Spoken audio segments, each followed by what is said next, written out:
Senator Risch.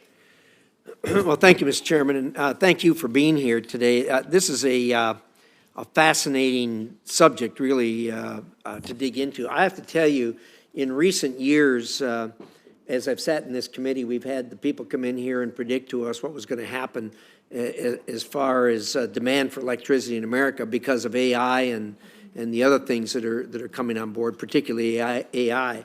And I have to tell you, I was a doubter at the beginning, but the further we go, the more obvious it's become that we're going to be inundated with demand for electricity here in the next recent years.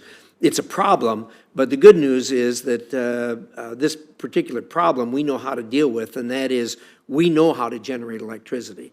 We in Idaho in 1951 demonstrated for the first time that nuclear energy could be used to create electricity, and we've been at it ever since.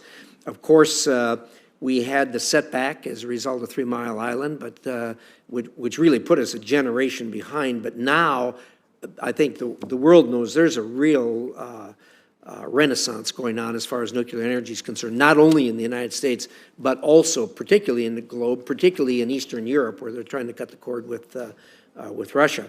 So I guess I'd like to get your thoughts on this.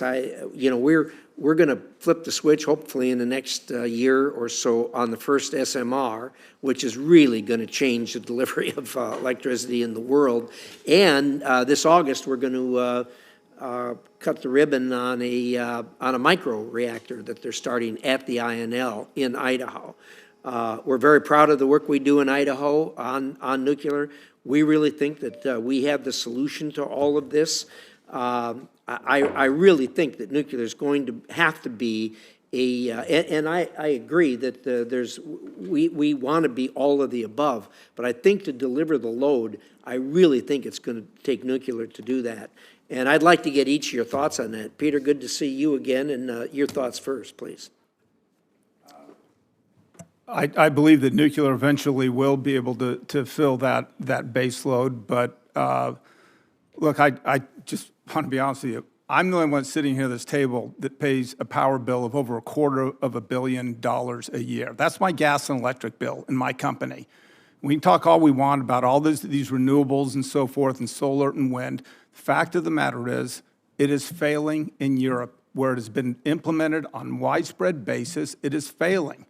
And the prices are going up through the roof. We can't afford it. We're shutting down facilities. We're laying off people. And we talk about these, especially in the state of Texas. We spend hundreds of millions of dollars a year manufacturing the state of Texas. State of Texas, this entire base load is natural gas and nuclear and petroleum-based projects. The incremental piece that is renewable is wonderful. Again, I'm not opposed to that, but without the base load, we couldn't afford to buy electricity in Texas. And the only way we're able to compete today is because of the base that we have of a hydrocarbon-based energy source. And that is just the reality of all this.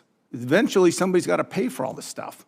Well, the fact that the utilities now are really kindling a lot of interest in nuclear, does that give you any solace going forward? Not a great deal. I don't personally. I'm very concerned about where a lot of this stuff is going. When I see how much of this is renewable coming out, for every windmill that is built, again, this is our product, but for every windmill that's built, you've got to build a backup to it because 70% of the time, it's not going to be turning. So you've got to have a backup. Most of the time it's going to be idle. So therefore, I'm paying for 2 systems. If I've got wind, solar, and backup, I'm paying for 3 systems. Not a problem with nuclear. Not a problem with nuclear, no. But again, I think we're probably 10 plus years away from having mass scale nuclear power. Mr. Tage. As I think about our fleet across the United States, we're fortunate to be operating data centers in places where part of the grid power we take down is nuclear. We are big proponents of further investment and acceleration of nuclear power, both as a complement to the entire grid, as well as some of the emerging technologies around SMR. I hope you're right. about, in the next couple of years, us seeing the first commercially viable solution for that. But I think nuclear is absolutely a big part of the solution here. Mr. Greenberg? Yes, I've not seen a change in public perception about a technology ever as much as we have with nuclear, because so many people motivated by the climate crisis want clean power.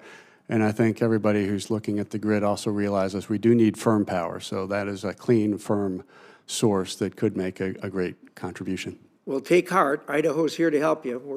We got the SMR that we've developed there and moving forward, and we're really excited about the micro that's coming. Those two things are just going to change the world, I think, as they develop them and as they prove them out in the marketplace and as they interest utilities in being able to get what will be a new wave, I think, of how they produce nuclear energy. My time's up. Thank you, Mr. Chairman.